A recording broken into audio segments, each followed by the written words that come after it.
စကားတွေမှာအစွမ်းရှိတယ်တဲ့ရှိတာမှနည်းနည်းနောနောရှိတာမဟုတ်ဘူးအများကြီးရှိတာမိမိပါးစပ်ကထွက်နေတဲ့စကားတွေမှာလည်းအစွမ်းရှိတယ်မိမိရဲ့နားထဲကိုဝင်ရောက်လာတဲ့စကားအသံတွေမှာလည်းပဲအစွမ်းရှိတယ်အစွမ်းရှိတာမှအများကြီးရှိတယ်ပြောမပြနိုင်လောက်အောင်ရှိတယ်ဆိုးတဲ့ဘက်မှာလည်းပဲအစွမ်းတတ္တိတွေအကြီးအကျယ်ရှိတယ်ကောင်းတဲ့ဘက်မှာလည်းပဲအစွမ်းတတ္တိတွေအကြီးအကျယ်ရှိတယ်ဆိုးတဲ့ဘက်မှာလည်းပဲကိုပြောလိုက်မိလို့ပြောမိမှားလေခြင်းလို့နောင်တတွေနဲ့တွေးပြီးတော့ပူခဲ့ရတာလည်းပဲအကြိမ်ကြိမ်ရှိခဲ့ပြီဟုတ်လားမှန်ပါဗျာမိမိပြောလိုက်တဲ့စကားတစ်ခွန်းကြောင့်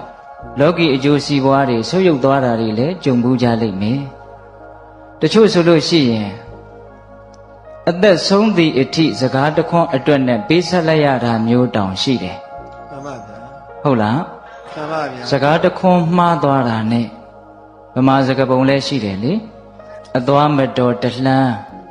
အစားမတော်တလုတ်အပြောမတော်တော့တခွန်းနဲ့ဒုက္ခရောက်တတ်တယ်မှန်ပါဗျာဟုတ်ရဲ့လားမှန်ပါဗျာအေးကိုပြောလိုက်တဲ့စကားကတကယ်ကိုပဲအကြီးအကျယ်မှားယွင်းမှုတွေနဲ့ပြည်နေပြီဆိုလို့ရှိရင်တန်တရားတစ်လျှောက်လုံးနဲ့လိုက်ပြီးတော့ဒုက္ခပေးတတ်တယ်ဆိုးတဲ့ဘက်မှာစကားတွေဟာပြောမပြနိုင်လောက်အောင်အစွမ်းတတ္တိတွေရှိနေသလိုကောင်းတဲ့ဘက်မှာလည်းပဲအစွမ်းတတ္တိတွေရှိတာပဲမေတ္တာလေးနဲ့ပြောလိုက်တယ်နုနုညံ့ညံ့တိမ်တိမ်မွေ့မွေ့ပြောတယ်အဓိပ္ပာယ်ရှိတာတွေအကျိုးရှိတာတွေကိုရွေးချယ်ပြီးတော့ပြောတယ်ပြောတဲ့မပြောတဲ့အချိန်အခါကိုကြည့်ပြီးတော့တကယ့်ကိုဉာဏ်ပညာလေးနဲ့စဉ်းစားချင့်ချိန်ပြီးတော့ပြောတဲ့စကားမျိုးဆိုရင်ပြောတဲ့သူမှလည်းပဲစကားကောင်းလေးအတွက်နဲ့ပီတိဖြစ်ရတယ်ကြားတဲ့လူမှလည်းပဲနှလုံးစိတ်ဝမ်းအေးချမ်းရတယ်စကားကောင်းပြောတတ်လို့ရှိရင်ဦးဇင်းတို့ပြောလိုက်ခြင်းသေးတယ်ဗျာပြောတတ်လို့ရှိရင်တလောကလုံးရဲ့မျက်နှိုးမှုကိုရမယ်မပြောတတ်လို့ရှိရင်တလောကလုံးရဲ့မုန်းတီးမှုကိုရမယ်ဟုတ်လားမှန်ပါဗျာရုပ်ချောနဲ့သဘောကောင်းအပြောကောင်းတွင်အပြောကောင်းကိုပိုချစ်ကြသည်ဆိုတဲ့စကားလေးကြားဘူးတယ်မဟုတ်လားကြားပါတယ်ဗျာအေးအပြောကောင်းဆိုတာ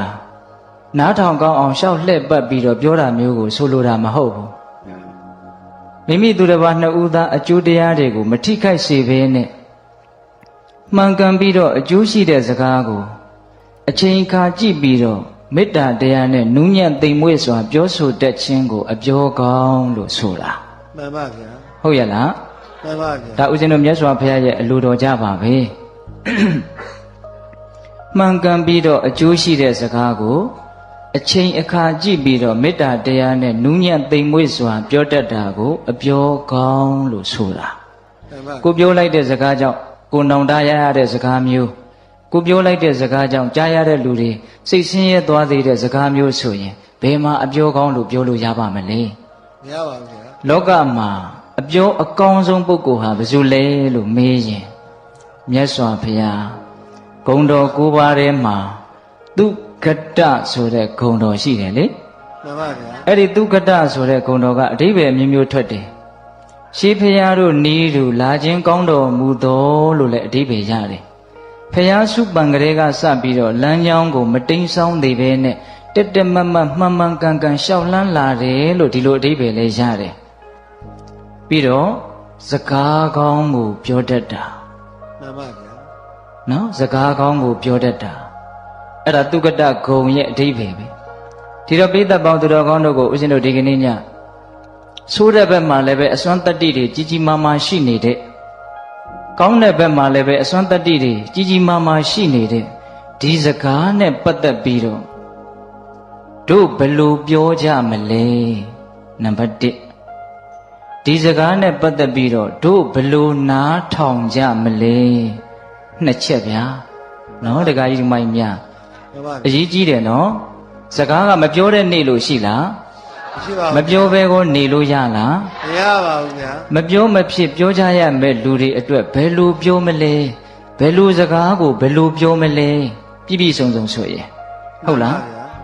ပြီးတော့ကိုယ့်ရဲ့နားထဲကိုစကားသံတွေကလည်းအမြဲတမ်းရောက်နေတာပဲမဟုတ်လားမှန်ပါသူတော်ရဲ့နှုတ်ကနေတဆင့်ဟာတီဗီကနေတဆင့်လေဒီယိုကနေတဆင့်ဟုတ်လားတခါတလေဆိုလို့ရှိရင်စာရွက်ပေါ်ကနေစကလုံးပုံတရံနဲ့အတန်တွေထွက်လာတာလေကြုံဘူးလား ဖတ်ပါများတော့စကလုံးတွေကဘာတွေဖြစ်သွားတော့စိတ်ထဲမှာအတန်တွေဖြစ်သွားတယ်အဲ့ဒါလဲစကားတစ်မျိုးပဲလို့တောင်ထင်တယ်ဟုတ်လားအဲ့ဒါလို့ကိုယ့်ရဲ့နားတဲ့မျက်စိတွေကိုရောက်လာတဲ့စကားသံတွေမျက်စိတွေရောက်တယ်ဆိုတာတင်စားပြောတာနော်ကိုယ်နားတဲ့ကိုစကားသံတွေရောက်မလာအောင်ကိုတခါကြီးဒီမကြီးများတားနိုင်မှာမလားမတားနိုင်ပါဘူးဗျာနားမထောင်လို့မဖြစ်ဘူးပေါ့မှန်ပါဗျာနားမထောင်လို့မဖြစ်တဲ့ဒီစကားကိုပေါ့ပေါ့လေးမစင်စားပဲနဲ့ဘယ်လိုစကားကိုဘယ်လိုနားထောင်ကြမလဲစောတော်တုန်းကပြောလိုက်တာကဘယ်လိုစကားကိုဘယ်လိုပြောကြမလဲဟုတ်လားမှန်ပါခုနောက်ပြောလိုက်တာကဘယ်လိုစကားကိုဘယ်လိုနားထောင်ကြမလဲဒီမိကွန်းလေးတွေရဲ့အဖြေတဏှာကြီးခွဲအချိန်တွင်းမှာဦးဇင်းတို့ခေါင်းထဲမှာတော့စုံစုံစိတ်စိတ်လေးမှတ်သားထားတယ်လို့ထင်တာပဲဗျာဟုတ်လားအဲ့ဒါဦးဇင်းတို့ပြောကြည့်ရအောင်ဟုတ်လား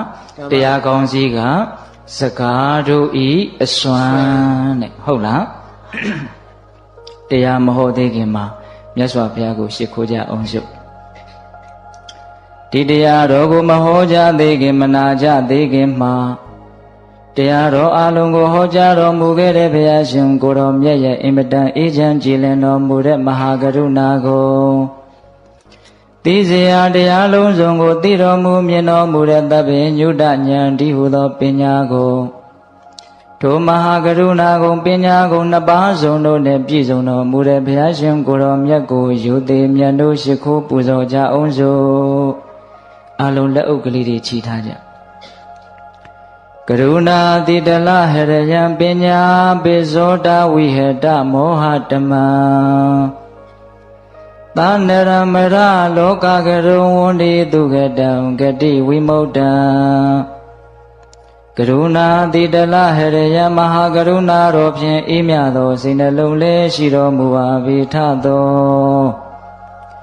ပညာပိဇောတဝိဟတမောဟတမံအရဟတမေတိဟုသောအရာဝလင်းဖြင့်ဝိဇ္ဇာတိဟုသောမိုက်မောင်ကိုဖယ်ခွာတော်မူပြီးထသောသာနရမရလောကကရုလူနတ်မြမတတဝါနန္ဒတို့ဤကြောက်ဒီတန်တုအလေးကရုပြုရာတဆူရီသောဆရာသခင်လည်းဖြစ်တော်မူပါ၏ထသောဂတိဝိမု क्त ံဒေဝမနုဿနေရယနှင့်ပေတတလိษံလာယရှိငါတန်သောဂတိတို့မှလီကင်လွတ်တော်မူပြီးထသောဒုက္ကတံတတဝါတို့အားအကျိုးများကြောင့်ဟုတ်မှန်သောစကားကောင်းကိုသာမြတ်ဆိုတော်မူပါ၏ထသောဗုဒ္ဓံသစ္စာလေးရတရားမြတ်ကိုလက်ပေါ်တင်ထားပရမညာကဲ့သို့ပြတ်သားထင်ထင်သိမြင်ပေတတ်ဘုရားရှင်ကိုယ်တော်မြတ်ကြီးကိုမေယံတရားဟောပုဂ္ဂိုလ်တရားနာပုဂ္ဂိုလ်ခေါ်ဆိုပညတ်ပရမတ်မှာမူယုံနံနှဖျားဖြစ်ကြပါသောဘုရားတပည့်တော်တို့သည်ဝိနေဝနာမှာကာယဝစီမနောချီ၍သုံးလီဒွါရပနာမဖြင့်ဒုက္ခယောကျိုးလက်ဆုံးမူကားရှိခိုးဥညွတ်ပါ၏မြတ်စွာဘုရား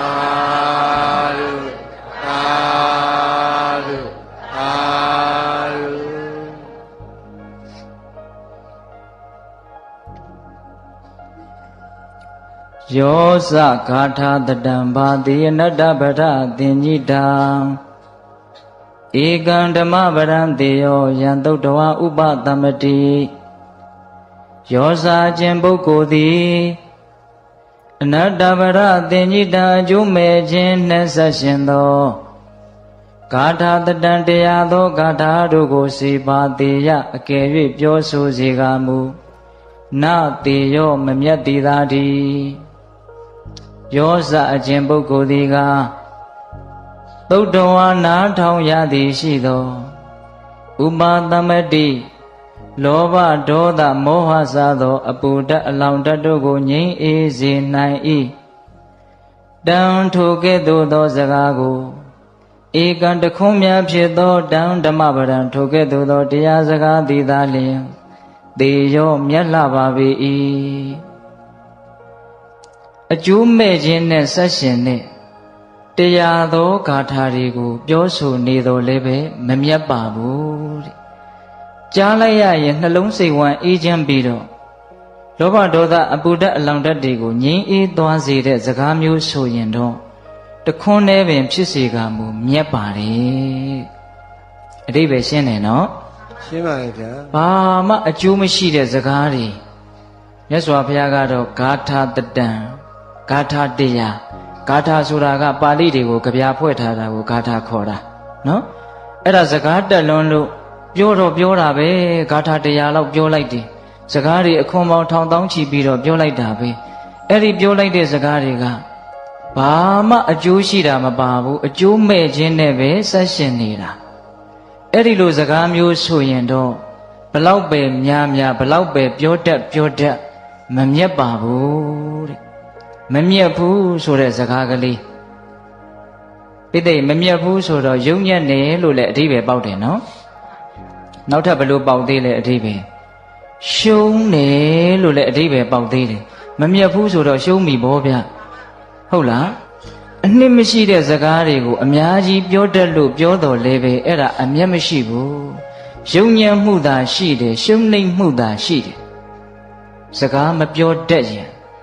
စကားနားမထောင်တတ်ရင်အရှုံးကြီးရှုံးရမယ်အဆုံးကြီးဆုံးရမယ်ဟုတ်လားပြောလိုက်လို့ရှိရင်တခွန်းတည်းပင်ဖြစ်စေကမူကြားလိုက်ရတဲ့လူရဲ့နှလုံးစိတ်ဝမ်းအေးချမ်းပြီးတော့ပူးနေတဲ့အပူတွေအေးသွားတာလောင်းနေတာတွေငြိမ်းသွားတာရှုပ်နေတာတွေရှင်းသွားတာအဲ့ဒါလိုမျိုးအစွမ်းတတ္တိရှိတဲ့စကားမျိုးဆိုရင်တော့တခွန်းတည်းပင်ဖြစ်စေကမူဗါတဲ့လေမြတ်ပြီတဲ့ဒီဂါထာလေးကိုအခြေခံပြီးတော့ဟောမှာဗျာဒီကနေ့ဟုတ်လားမှန်ပါဗျာစကားတွေဘလောက်များအနှစ်မရှိတဲ့စကားမပြောတတ်မဆိုတတ်ဖဲနဲ့ပြောလိုက်ဆိုလိုက်တဲ့စကားတွေဟာအကျိုးမဲ့တွေကိုသာဖြစ်စေတယ်ပထမပိုင်းစပြီးဘယ်လိုစကားကိုဘယ်လိုပြောမှလဲဆိုတဲ့မေခွန်းရဲ့အဖြေနော်မှန်ပါဗျာအဲ့ဒါကိုဦးဇင်းတို့မြတ်စွာဘုရားသူဘာတိတသုတ်တံဆိုပြီးတော့ဟောထားတာရှိပါတယ်မှန်ပါဗျာမှန်ကန်၍အကျိုးရှိသောစကားကိုတည်တည်ချာချာနားထောင်နော်မှန်ကန်၍အကျိုးရှိသောစကားကိုအချိန်အခါကြည့်ပြီးတော့မေတ္တာတရားနဲ့နူးညံ့သိမ်မွေ့စွာပြောတတ်ရမယ်ဘယ်နှချက်လဲ5ချက်ပြန်ပြောမယ်နော်မှန်ကန်၍အကျိုးရှိသောစကားကိုအချိန်အခါကြည့်ပြီးတော့မေတ္တာတရားနဲ့နူးညံ့သိမ်မွေ့စွာပြောဆိုတတ်ရမယ်ဒီအင်္ဂါနဲ့သာညီမယ်ဆိုရင်အလုံးသောတတ္တဝါတွေဟာအပြောကောင်းနေကြီးဖြစ်မှာဟုတ်လားမှန်ပါဗျာအဲ့ဒီမှာတော်တော်အရေးကြီးတာကတော့အချိန်အခါကိုကြည့်၍ဆိုတာလေးလေတော်တော်အရေးကြီးတယ်ပြောကျင်တိုင်းပြောလို့ဖြစ်တာမဟုတ်ဘူးဘလောက်မှန်ဘလောက်အကျိုးရှိပြောတဲ့အချိန်ကြမှပြောရတယ်မပြောတဲ့အချိန်ကိုမပြောရဘူးစောင့်နိုင်ရတယ်အောင့်နိုင်ရတယ်တခါတလေကြတော့ကိုကမစောင့်နိုင်ဘူးမအောင့်နိုင်ဘူးပြောချင်ရင်ပြောချလိုက်တယ်အဲ့ဒီမှာဒုက္ခရောက်တာဒါလေးနဲ့ပတ်သက်ပြီးတော့မြတ်စွာဘုရားကတော့ကြည်ကြည်ပြန့်ပြန့်ပြောပါတယ်ရှင်ရာဟုလာကိုဟောထားတာရှိတယ်လေကြည်ရှုဆင်ခြင်၍စကားကိုပြောရ၏တဲ့ရှင်ရာဟုလာငယ်ငယ်လေးတုန်းကမြတ်စွာဘုရားဟောတာချစ်သားတဲ့မှန်ဟာဘာအကျိုးရှိလဲတဲ့ကြည်ခြင်းအကျိုးရှိပါတယ်ဖေဟာအဲ့ဒါလိုပဲတဲ့ပြောတော့မယ်ဆိုလို့ရှိရင်ငါပြောလိုက်တဲ့စကားဟာငါအတွက်သူ့အတွက်အကျိုးဆုပ်ယုပ်စေမှာလားအကုသိုလ်တွေများဖြစ်မှာလားလို့စဉ်းစားလိုက်အောင်တဲ့အကျိုးဆုပ်ယုပ်မယ်ဆိုရင်မပြောနဲ့မပြောခင်မှာစဉ်းစားရပြောနေစဲမှာလဲခဏလေးတွေ့ပြီးတော့စဉ်းစားလိုက်ပါအောင်ငါအခုပြောနေတဲ့စကားဟာငါအတွက်အကျိုးရှိလားသူ့အတွက်အကျိုးရှိလားအကျိုးမရှိဘူးဆိုရင်ရက်နိုင်ရမယ်ဖြတ်နိုင်ရမယ်ဟုတ်လားပြောပြီးတဲ့နောက်မှာလည်းပဲငါပြောခဲ့တဲ့စကားဟာငါအတွက်သူ့အတွက်အကျိုးရှိသလားအကုသိုလ်ဖြစ်နေသလားလို့စဉ်းစားရမယ်အကုသိုလ်ဖြစ်နေတဲ့အကျိုးမရှိဘူးဆိုရင်နောက်ငါဒါမျိုးနောက်မပြောတော့ဘူးလို့ဆုံးဖြတ်နိုင်ရမယ်ဒါရှင်ရာဟုလာကိုဟောထားတာဒါတော်တော်ကောင်းတယ်နော်တခါကြီးများဒါလေးနဲ့ပတ်သက်ပြီးတော့ဦးဇင်းတို့ဗိမိတာရမင်းကြီးရဲ့အမတ်ချုပ်ကြီးဝတ္တကာရပုံနာဆိုတာကြားဘူးမှာပါနောက်တော့အဇာတတမင်းကြီးရဲ့ပရောဟိတ်အမတ်ကြီးဖြစ်ပြီးတော့ဦးဇင်းတို့ဝေသာလီပြည်ကြီးကိုစကားတူတူလေးပြောပြီးတော့သွားခွဲတာလေကြားဘူးတယ်နော်ဝတ္တကာရပုံနာအင်မတန်ညံများတာ အဲ့ဒီပုံနာကြီးကမြတ်စွာဘုရားကြီးရောက်လာပြီးတော့မြတ်စွာဘုရားကိုလျှောက်တယ်အရှင်ဘုရားတဲ့တပည့်တော်ရဲ့အယူဆလေးကိုပြောပြရစီပြောပါတပည့်တော်ရဲ့အယူဆကတော့မြင်တာကိုမြင်တဲ့အတိုင်းပြောတတ်တယ်ကြားတာကိုကြားတဲ့အတိုင်းပြောတတ်တယ်တွေ့တာကိုတွေ့တဲ့အတိုင်းပြောတတ်တယ်သိတာကိုသိတဲ့အတိုင်းပြောတတ်တယ်လို့တပည့်တော်ယူဆပါတယ်တဲ့အပေါ်ယံကြည့်ရင်တော့တော်တော်ဟုတ်တယ်လို့ထင်ရတယ်မြင်တာကိုမြင်တဲ့အတိုင်းကြားတာကိုကြားတဲ့အတိုင်းသိတာကိုသိတဲ့အတိုင်းတွေ့တာကိုတွေ့တဲ့အတိုင်းပြောတတ်နေတဲ့ဒီတော့မြတ်စွာဘုရားကလက်မခံဘူးဗျဒကမာကြီးတွေလက်မခံဘူးနော်မြင်တာကိုမြင်တဲ့အတိုင်းပြောတတ်တယ်ဆိုတဲ့စကားကိုလက်မခံဘူးအဲ့ဒီတော့မြတ်စွာဘုရားကဘာအမိန့်ရှိလို့ဆိုတော့ဒကာကြီးတဲ့မြင်တာကိုမြင်တဲ့အတိုင်းကြားတာကိုကြားတဲ့အတိုင်းသိတာကိုသိတဲ့အတိုင်းတွေ့တာကိုတွေ့တဲ့အတိုင်းတကယ်လို့ပြောလို့များအကုသိုလ်တွေများပြီးတော့ကုသိုလ်တွေနည်းသွားမယ်ဆိုရင်မပြောသင့်ဘူးလို့ငါယူဆတယ်တဲ့မှန်ပါဗျာနော်မြင်တဲ့အတိုင်းပြောလိုက်လို့အကုသိုလ်တွေများသွားမယ်ကုသိုလ်တွေနည်းသွားမယ်အကျိုးတွေမဲ့သွားမယ်ဆိုရင်မြင်တဲ့အတိုင်းမပြောနဲ့မပြောပါနဲ့ဟုတ်လားမှန်ပါမြင်တာကိုမြင်တဲ့အတိုင်းကြားတာကိုကြားတဲ့အတိုင်းသိတာကိုသိတဲ့အတိုင်း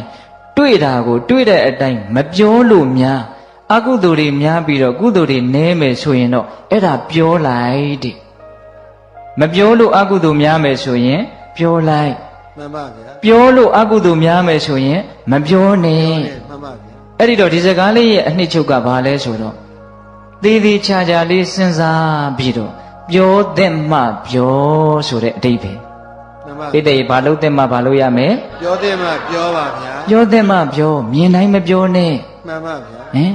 အထူးသဖြင့်အသက်ကြီးတဲ့လူတွေကိုမှားခြင်းတယ်ဗျာအိမ်မှာမြင်နေတာတွေကိုမြင်တိုင်းမြန်သွားမပြောလိုက်ပါနဲ့ကြားတိုင်းမပြောလိုက်ပါနဲ့မှန်ပါကိုသိတာတွေကိုသိတဲ့အတိုင်းမပြောလိုက်ပါနဲ့မှန်ပါဗျာကိုသိတာကိုသိတဲ့အတိုင်းပြောမိလို့ဒုက္ခရောက်တာတွေအများကြီးရှိတယ်ရှိပါတယ်ဗျာမမှန်လို့မဟုတ်ဘူးနော်မှန်ပါမမှန်လို့မဟုတ်ဘူးမြင်တာကိုမြင်တဲ့အတိုင်းသိတာကိုသိတဲ့အတိုင်းပြောလိုက်လို့ဒုက္ခတွေများသွားတာအခုဒီလောကကြီးမှာလည်းရှိတယ်ဟိုးရှိတုန်းကလည်းရှိတယ်အခုလည်းရှိတယ်နောင်လည်းရှိနေမှာပါပဲတာရကတွေက